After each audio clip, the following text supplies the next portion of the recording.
you just now tuning in, hit the like, hit the subscribe, and hit the bell. GMS fam, the green room. Let's talk about it.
Hey, yo, GMS fam, the green room. As I come, you know what? We're not from the green room today. We're from the heart-shaped herb room today.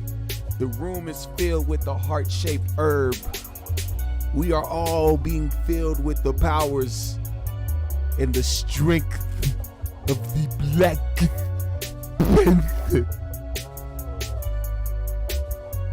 We are here today.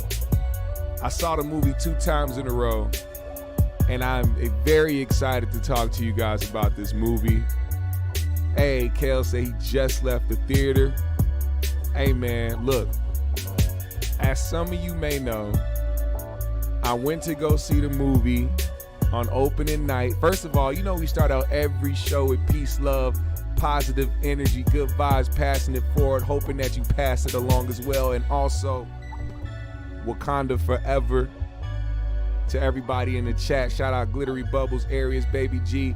Jump to Hyperspace Podcast is in the building. Make sure you guys go follow and subscribe to them because they are doing great things over there, talking about the Marvel and DC universes and the premieres and the movies that are coming out.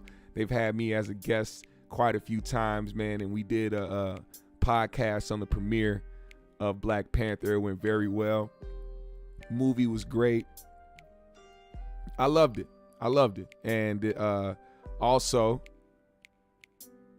I said to myself, you know what? The movie was so damn good that I have to go again. And not only do I have to go again, but I have to bring my family to see this. And not only do I have to bring my family to see it, it's very important that my daughter gets to see this type of display because it's very important in a young girl's life, but a young Black girl's life, to see this type of display, to be inspired by. We're going to get to all the other, reviews and people's opinions and things that people have, things they have to say later on. First, I'm going to give you my recollection, how I felt, my review of the movie. I'm going to go through the movie. So for those that haven't seen it yet, just know that there's going to be spoilers in this. For those that have seen it, well, here we go. First of all, I give Black Panther Wakanda Forever a 10 out of 10 in my book. I give it a 10 out of 10 because they did a very great job with the movie and keeping it balanced with, every aspect that I felt it was going to have in the movie. Here's what I want to do first. Before I give you my overall thoughts, let me just go through the movie. How about that? Let me go through the movie. So, to start with the beginning, they wasted no time, and I mean absolutely no time, getting right into the problem at hand, which is T'Challa no longer being here. And there was a question beforehand, before we ever got into the movie, how were they going to write that? How were they going to fit that into the movie? And to be honest, I think they did, and anybody can do better in your expectations. You would expect more, you will want more in a situation, just being an audience member. But given the time allotted and the fact that they needed to go ahead and continue on with life in the story, given this being a whole nother universe outside of reality, I believe that they did what they were supposed to do. It started out with, of course, Shuri being in a panic. Her brother's sick. She's frantically trying to save his life or find a way to save his life. And in that moment, the Queen comes in. Shout out to Angela Bassett, who played a very, very important part in this movie, coming in and showing the strength, holding it together while trying to tell her daughter that her brother, the Queen's son, the king, is now gone. And you can feel like it, along with the silence. What they did in the movie was they added this kind of wind effect. It was like the wind blowing, and it was like a subtle silence that came across the film, or came across the theater. And it was almost like they were displaying a moment of silence. And it was it was emotional, but at the same time, it was like getting you prepared for what was to come next. And, of course, with that came the ceremony with everybody in white, and, them carrying the casket that had, the Black Panther on there. And it was a moving scene to see the, everybody out there and the tribal dances and just the emotion around it, and them being prepared to, release him and let him go to be with the ancestors and try to move on with life. And the way that they put that, and the way that they moved into like the credit, or not the credit, but the beginning part when they, showed the Marvel and the beginning titles and shit. And it was a to me, I believed it was a nice, short and sweet memorial for the character, but the person as well. And with that, they had to maneuver from that. And the biggest thing surrounding this film was grief, and how loss will deter you from, thinking clearly or moving with clarity. And, Shuri being somebody that is fully like surrounded with technology, and being a very intelligent individual, and developing all these new things and these new techs and these new gadgets and everything for the people and the warriors there, and for herself. I couldn't imagine somebody that has to deal with that type of loss. I've never lost a sibling, so I wouldn't know what that's like. But for anybody that has, you can only sit there and imagine the type of mindset she had to go into to try to play this character, which they left that burden on her shoulders for this movie, because she inevitably was the main character. Now, Namor's people, Namor's tribe, that was very interesting how they brought them into play.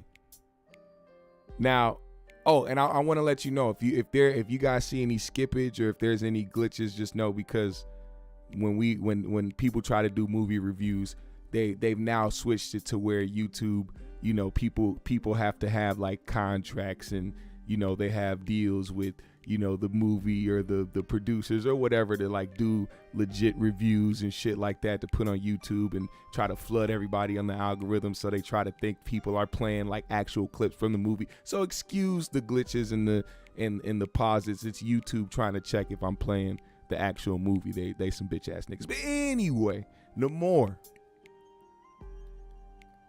Now we have a scene where inevitably, now I want to speak on the scene because this was important.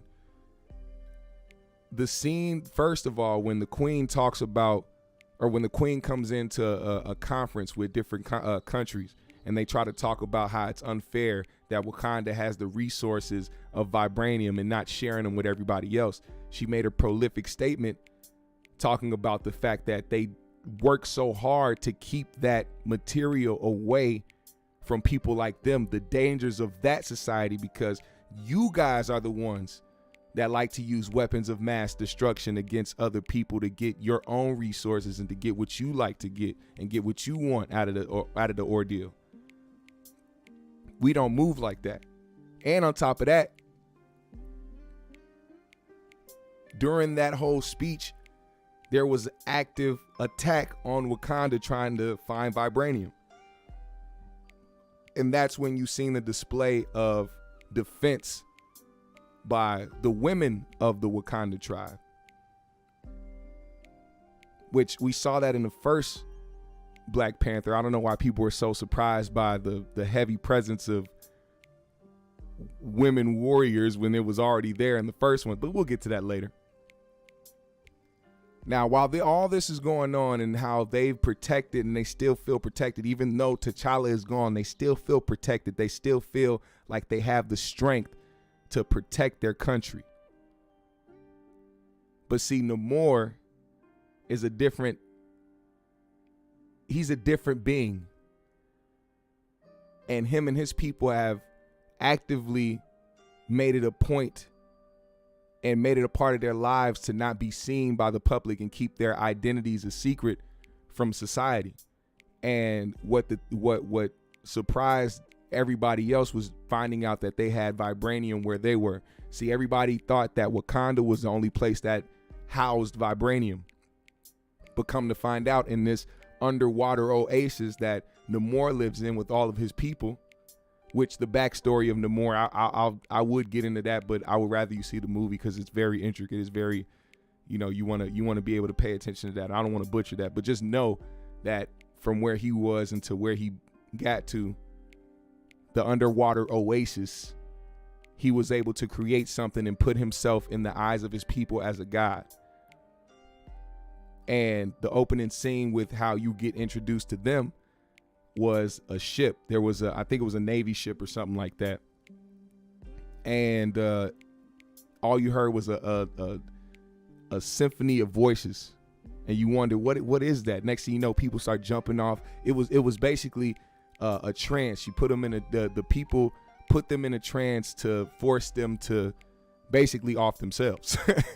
And it was actually incredible to see. It was like, holy shit, this is a new danger. And when I first saw that, I was like, oh man, these people don't move the same way. They'll try to get you up out the paint before they even touch you. And once that defense don't work, then they bring in the physical force, which those man, those are some warriors right there. Shout out to those people. But in that moment, you get introduced to who they were and what they were capable of.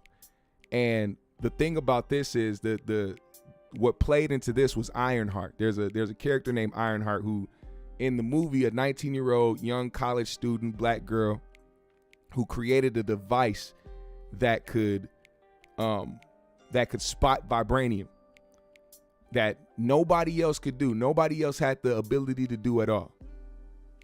She was the only one that had the ability to do so, and did it in 2 months. And what the government did was come and take that, because they wanted to be able to find vibranium so they could use it for themselves, because, you know, America's greedy and all these other countries are greedy and want to be able to take over each other and control each other. And when Namor found this out, he went on his whole thing is, Get rid of the problem completely. Go to the main source. Go to the main source, get rid of the main source. We ain't got to worry about shit. I ain't got to go through no loops. I ain't got to go through the army. I ain't got to go through the government. I'm going to go to the person that made it, because she's the only one that knows how to do this. And when that was discovered by Shuri and by Wakandans, they went on the path to save that girl. So they went to go find her at her college. They went and grabbed her and brought her back to Wakanda so that they can try to keep her safe. The action scenes in this movie, by the way, was really good, man. I really appreciated how they went into action mode still and was able to balance that out with the movie. It wasn't just all grief and sadness and moping and, all that shit. It actually had action, and it actually had some dope fight scenes in it.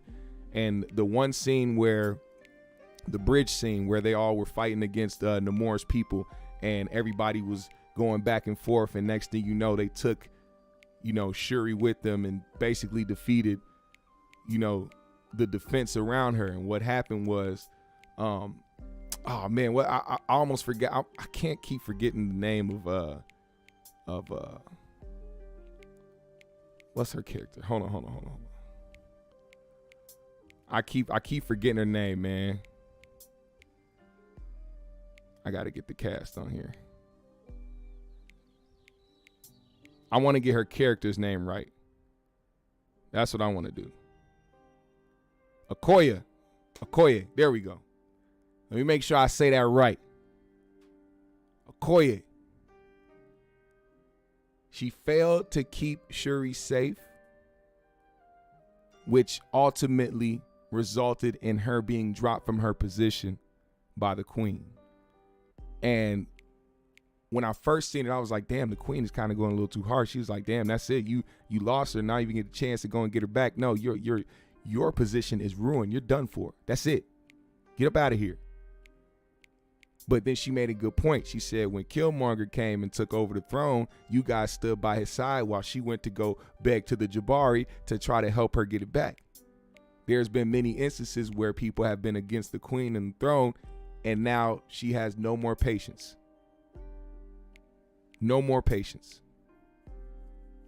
But you can understand that Okoye is somebody who is very loyal to her position, very loyal to her tribe, very loyal to her country, and somebody who is wholeheartedly, without a question, without a hesitant bone in her body, will put her life on the line to protect the kingdom, to protect the throne, to protect the princess, protect the queen. Everything and anything that has to do with Wakanda, she's down for that. So you can only imagine that hurt her in that moment. Now, Shuri got taken to that underwater oasis to go chop it up with Namor, right? And they had a very, very open conversation with each other about everything that's been going on. And when you feel like there might have been some understanding coming between them two, Nakia comes and starts blasting niggas. She came in with the chopper and she came in with a Wakandan shotgun. It started pumping people back. And Shuri being the one to now have that kind of medium between her and Namor, she didn't want that to happen, and she was kind of trying to prevent a war from happening in that moment. But Nakia was instructed by the Queen, get her back by any means necessary. And with Nakia killing members of Namor's tribe, it inevitably sparked a war between them two. And with that happening and them going back to Wakanda, and beforehand, earlier in the film, Namor came by himself to speak with the Queen and speak to Shuri about helping them and going along with them and trying to help preserve their shit by taking on the government to, take on whoever has this vibranium finder and all this, the machine and all that shit. So he knew how to get in Wakanda. So it was no question that it was only a matter of time before he struck back, which he did, and began by flooding Wakanda. Literally just started rushing water all through Wakanda. And that's what sparked the war between the two and the fight between the two. You had everybody fighting everywhere. You had the Moorish tribe fighting all over the place. You had Wakandans fighting all over the place. Innocent citizens swimming and rushing through water. And then it got to a point where the Queen and Ironheart were up in the castle, or up in the tower where the throne was, and my man threw those water bombs. Let me tell you something about them water bombs. Them shits is terrifying. I don't know what that's made of, but those water bombs are ridiculous. And those water bombs is what inevitably took out the Queen. Wakanda's queen died saving Ironheart's life. They were both drowning, or both in the water, so to speak. Ironheart was drowning, the one that was unconscious, floating down. And the Queen saved her life, ultimately sacrificing her own. And you can see in that moment that Shuri was, at that point, that was the breaking point. She was broken. She was broken. She didn't know what to do. You just lost your brother, and now you just lost your mother. You lost the king and the queen in the shortest amount of time. So in that moment, you could only guess the type of vengeance that's running through her blood. And now that she's on a warpath and she wants to kill Namor, now she's in a focused state of vengeance. A focused state of vengeance can have you create or make something that you didn't expect or that you didn't do before, what was hard to accomplish beforehand. So in the beginning of the movie, she was trying to recreate the heart-shaped herb to save her brother's life. She couldn't do it. After the queen died, 98% success rate. And she successfully recreated the heart-shaped herb. And that's when they went through the process for her to become the Black Panther, which this right here, this scene right here, man, this was something unexpected. And I had the feeling, I was like, man, I wonder if they'll, incorporate Killmonger's character in this movie somehow, some way. And sure enough, when she went to the spirit realm, when she went to the other side to go meet with her ancestors after drinking the heart-shaped herb, guess who's sitting right there on the throne? Lil' cousin. Echoing the same sentiments and giving you the same energy he gave before he died.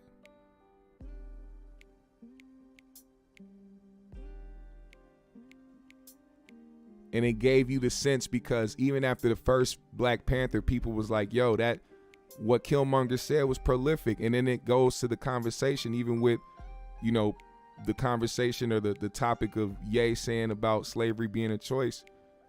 People referenced Killmonger's quote to put in context what that phrase meant. And you kind of understand it after that moment. And she was understandably shook, but at the same time, that's what helped spark her continuing to be on that warpath. She was hoping that she could see her mother or her brother, but she didn't. She saw Killmonger. So now, her becoming the Black Panther and having the suit and everything like that, she went and met with her people. She went and consulted with M'Baku. And M'Baku was the one to try to tell her what she already knew but didn't want to accept. And that was the fact that Namor's people look at him like a god. And if you kill someone's god, that is infinite war. That is eternal war. You can't come back from that. Your vengeance, your hate that you have, the selfishness of your rage will land your people in a continuous war. But that vengeance was eating her alive, and she didn't want to hear that. Respectfully. So she moved on. She moved on to make the plan. Got everybody together and said, hey, we're going to go in this ship and we're going to draw them out. And when we draw them out, we go into war. We fighting. That's what we're going to do. And they planned to capture him because they found out that Namor, he's fueled. Basically, he's most comfortable when he's drenched in water. So their whole plan was to dry him out. And that way they can kill him. Now the fight scene on that ship was actually pretty dope between them, but you can tell that the Wakandans were outnumbered. And let's just be honest, if they didn't do what they did, we probably would have seen a big massacre from the Wakandans. But that's a whole different story.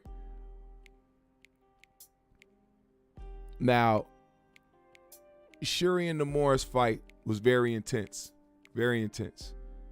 because she was so focused on getting her revenge that she wasn't paying attention to her people and what they were dealing with, which also plays into what I'm saying. They were outnumbered. But she didn't care about that. She wanted to get her revenge. She wasn't really thinking straight. And in that moment, the ship crashed, they started fighting each other. It broke into a physical fight, them on the beach somewhere going back and forth, and to the point where Shuri was stabbed with a spear. And at that moment, you're like, damn, man, another L. We about to take another L. It's about to be another death. It's over. She's done.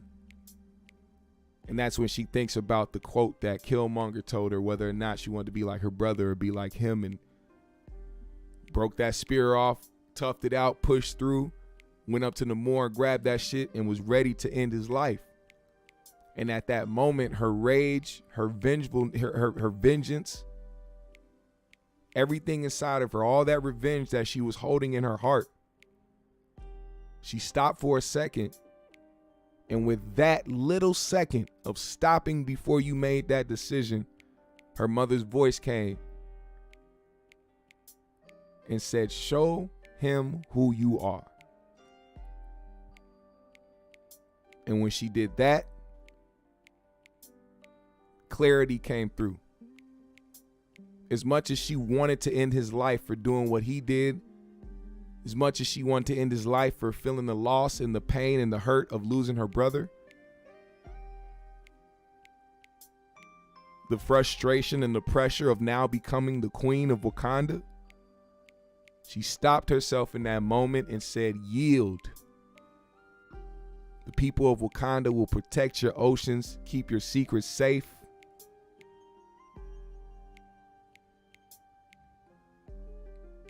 And we become allies at the end of the day, because we are stronger together than we are as enemies. And on top of that, there was no reason for them to fight in the first fucking place. There was no beef. There was no real problems to begin with. It was all about a show of power, which ultimately ended up in the two groups fighting, but ultimately figuring it out between the two.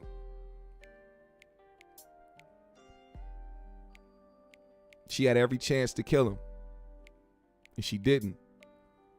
And Namor respected her display of mercy and accepted her offer and went back to his people, and they all stopped the war together. And there was a part at the end of that scene where one of Namor's people came in and said, I look forward to fighting next to you and the Wakandans, this and that. And he had to explain to his people that the Black Panther is the strongest person in the world.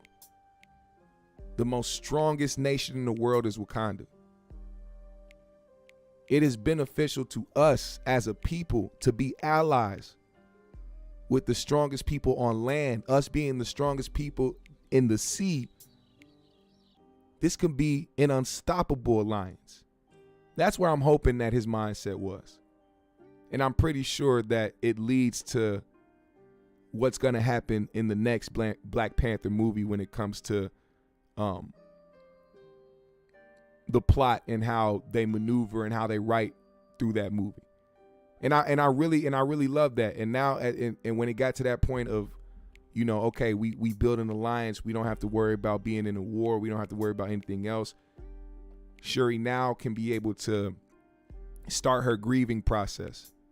So she leaves, she goes to Haiti to meet with Nakia to do the gown burning ritual.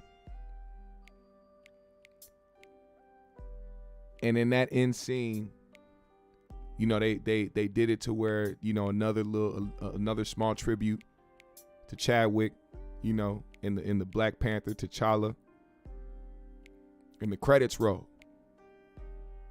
And then they do an after credit scene where it cuts back to Shuri sitting on the beach, and the kid comes walking up with a young child, and it turns out to be Nakia and T'Challa's son, which is a very, very beautiful scene. Very beautiful scene. It was very great. Very well put together. I love that part.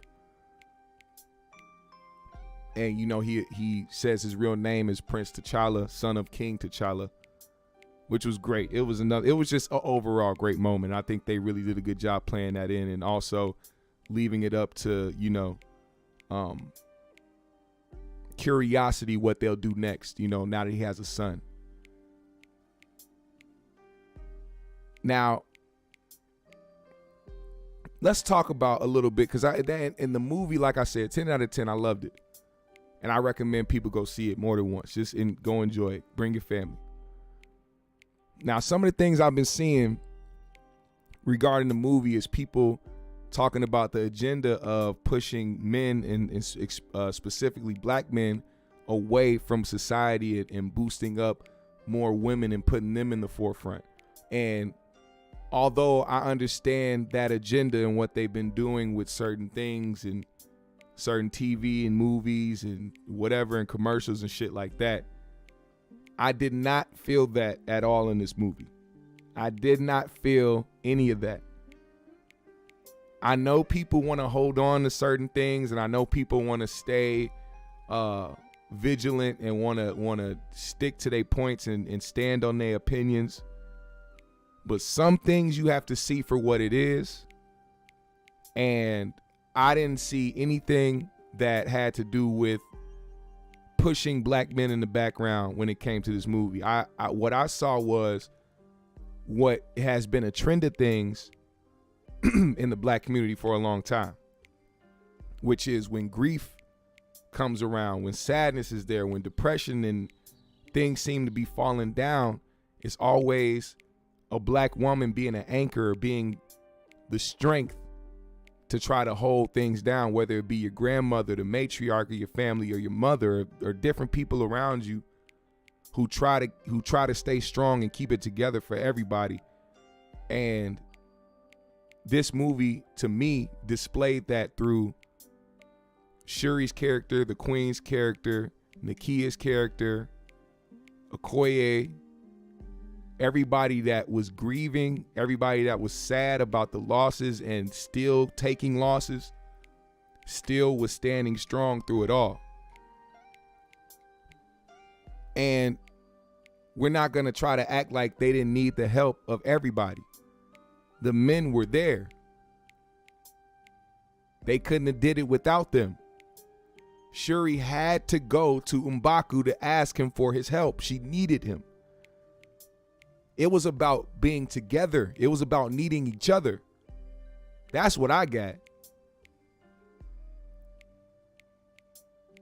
So, I mean, I'm not trying to sway anybody's opinion or change anybody's mind about how they felt. You're going to feel how you feel about the movie, but I didn't get any of that.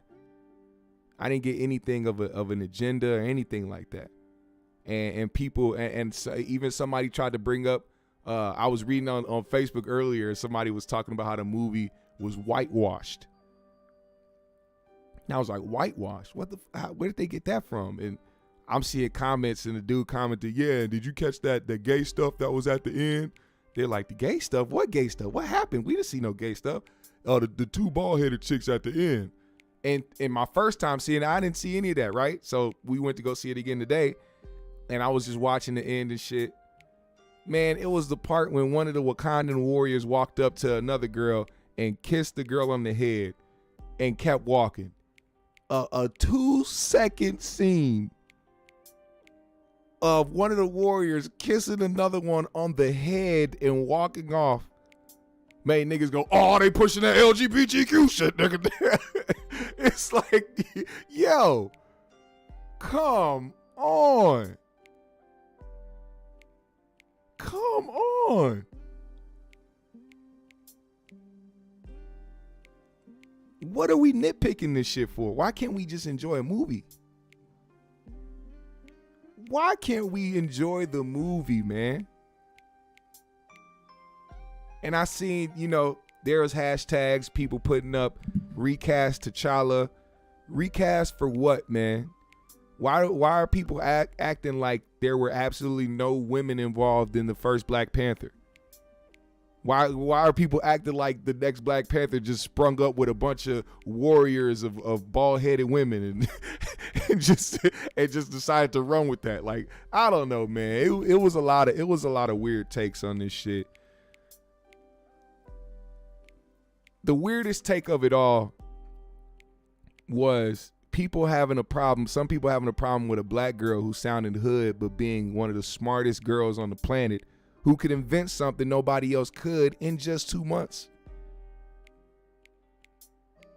Why couldn't the biggest lesson out of that be don't judge a book by its cover? Why would it be, oh man, this bitch talking like this, ain't no way she, what?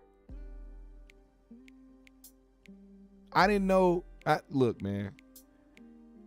First of all, another character that just didn't get written in out of nowhere, that is Ironheart. Ironheart. Respect her. This motherfucker did what the government couldn't do. What the scientists and what the technology geeks couldn't do. And did it while talking like a motherfucker from the ghetto. So what? 3G's in the building. He said the white man got the brown man and the black man to go to war all because the white man was out to steal all the natural resources. Scratching my head.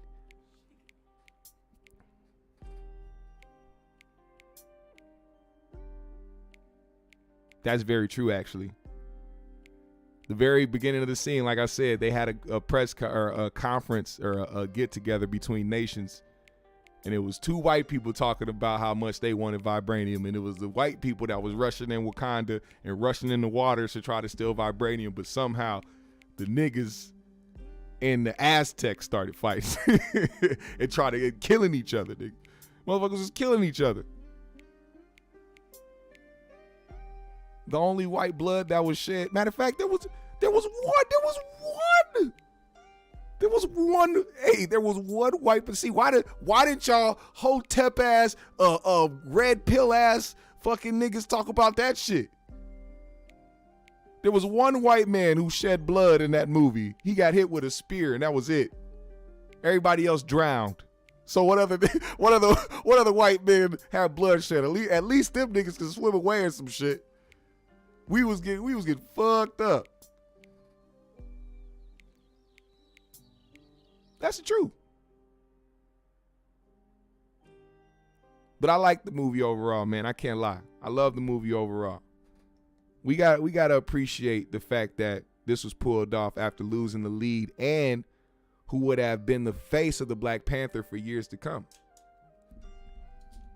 You got to think about that as well. It's not like they were just going to make Chadwick the Black Panther and be like, all right, on to the next, let's recast. No, that was going to be the face. He was going to be the Black Panther for years to come. They had to make sure that they did it the right way, and I think they did it the right way.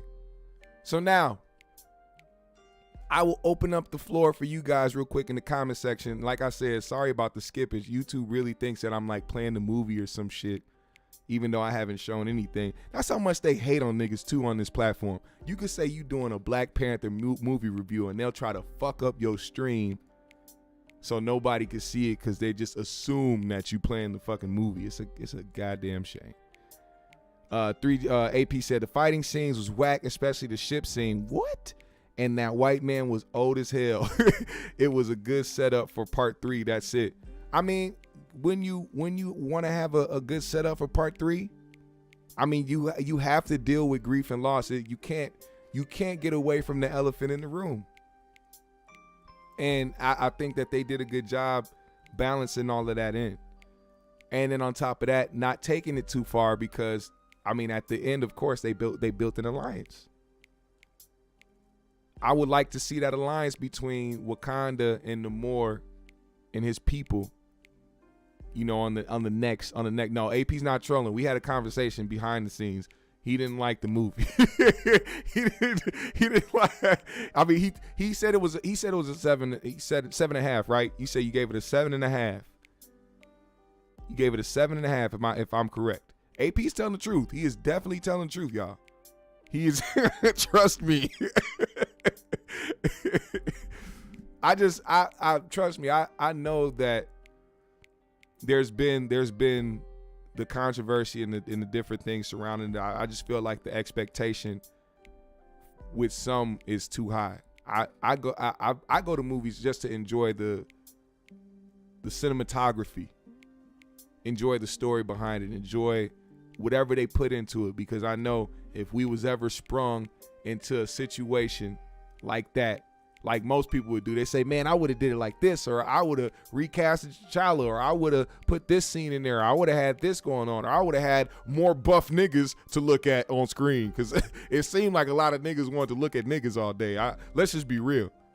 If you complaining about all the women in the movie and everything that they did, it just is telling me that you would have rather seen a nigga out there buffed up beating niggas' asses. I'm sorry. But damn,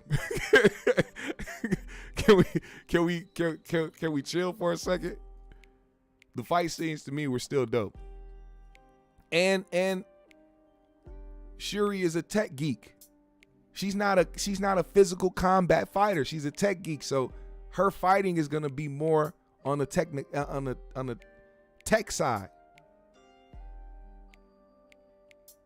And that's interesting to me as well, you know, just to incorporate that type of fighting style. Because to me, not only is that more efficient, but it's more sure. It's a more sure way to defeat your opponent. We ain't gotta have the hand-to-hand combat. I'll hit you with these. hit you with the double fist. Get your whole ass out of here.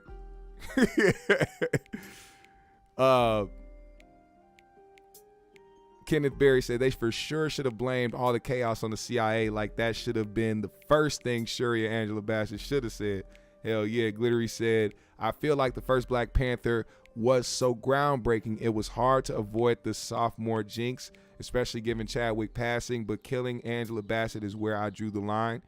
Yeah, we knew that there was going to be more than one loss. I knew that there was going to be more than one loss when it came to this. I came in here, I came into the movie fully prepared to see someone else die besides T'Challa.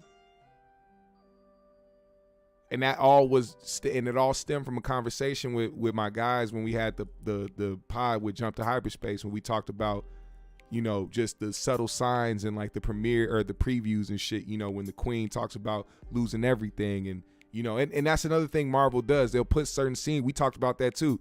They'll put certain scenes in there where you think something is going to happen. Then it's a total 360 of what you thought was going to happen.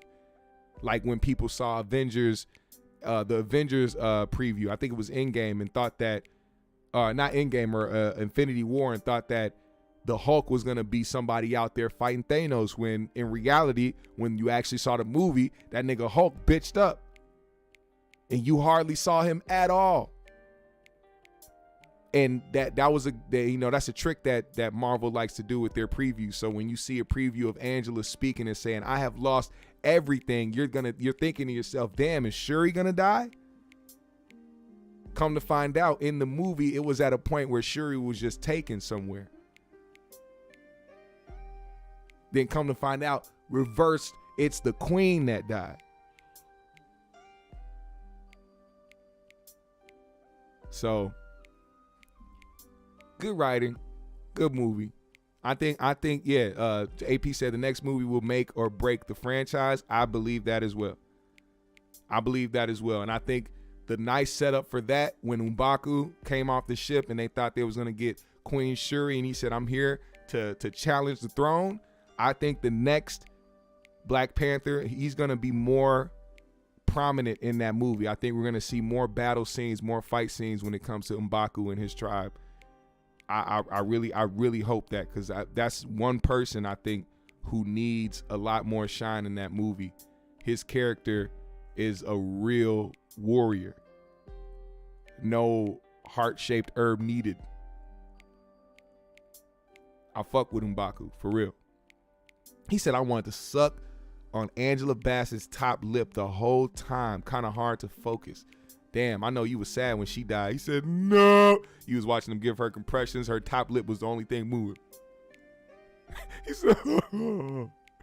Kenneth said, "But Namor gotta die when you kill somebody, mama." I would have said, "Hey, Namor, you about to join your mama in the afterlife. Don't worry, my brother, cousin, and dad will be there too." This nigga crazy. Hey, man, we know if Killmonger was alive, he would have did it. Killmonger would have ended that story. That would have been the last of a Mayan breed. Killmonger would have made the last of a Mayan breed, nigga. Hey, but like I said, man, I encourage everybody to go see the movie. I think the movie was incredible. I think it was great. I think it was no short than incredible. But that's just my opinion, man. Go get an opinion for yourself when it comes to the movie. You never know. You might like the shit. GMS fam, the Green Room, thank you for pulling up on me on this spontaneous Saturday review of Black Panther Wakanda Forever. I saw it twice in a 2-day span. That's how you know the movie is great. Go watch it. Go see it. Bring the family. Enjoy it. This is the last of Phase 4, by the way, of the Marvel universe. This is the last of Phase 4 when it comes to this Black Panther Wakanda Forever. So now we are moving on to Phase 5, according to my brothers over there at the Jump to Hyperspace podcast. Make sure you guys go subscribe to them and go check out their content, because there's some really good conversations surrounding the Marvel and DC universe, the comics, the superheroes, everything that you can think of, man. I've shared the videos on my community page, so if you want to find the Jump to Hyperspace podcast, just go to my community tab here on the GMS show, and you'll see one of the videos there, probably multiple videos. Just click on there, subscribe, watch the videos, hit the like, all that good shit, man. Support my guys over there. Shout out to Jake, shout out to Ant, shout out to Imagine Theater for letting them host their show there in a very professional and great manner. We appreciate you. We appreciate you. GMS fam, the Green Room, I'm about to spark up. I hope you do the same.